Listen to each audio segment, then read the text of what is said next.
This area around Frederick saw quite a bit of action during the Civil War. There are three major battles fought relatively close: the Battle of Antietam, the Battle of Gettysburg, and the Battle of Monocacy right on our doorstep.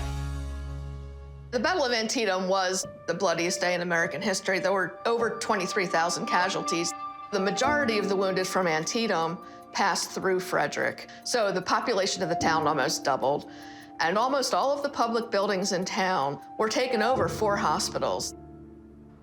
The National Museum of Civil War Medicine takes you through the whole medical experience of the Civil War. We have dioramas of camp life, ambulances, the field hospital, field dressing station, and a pavilion hospital set up so that you get the real feeling of what the experience actually was.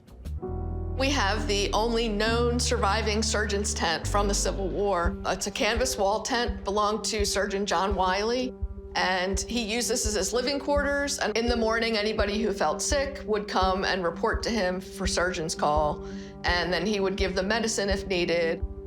So pharmaceuticals were very important in the Civil War. Not only were they used for pain relief, they were used for anesthetics, but in the South, they were getting scarcer and scarcer. So they started to look at plants that grew naturally in their environment and to find substitutes. 200 years ago, medicinal plants were the modern drug therapy that doctors used to treat a variety of ailments, whether they were Civil War soldiers or families. Here at the University of Maryland Extension office in Frederick, Maryland, this is my medicinal garden bed with about a half a dozen plants that historically have had medicinal value. Probably the most interesting plant we have here is a plant called lamb's ear, and that was called nature's Band-Aid. This has a chemical in it that actually, if you were to cut your finger, you could wrap the lamb's ear around your finger, and it would actually stop the bleeding. The other plant we have here is lemon balm. This plant is great because if you take a leaf and you kind of roll it between your fingers and you smell it or sniff it, it smells just like lemons. And this would have been used as a calming tea at the time.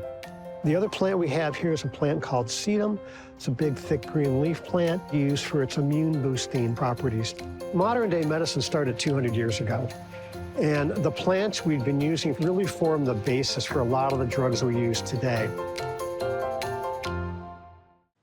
Hi, I'm Jen. And I'm Ricardo. We love exploring new neighborhoods on WETAs if you lived here. For more neighborhood profiles, be sure to like and subscribe.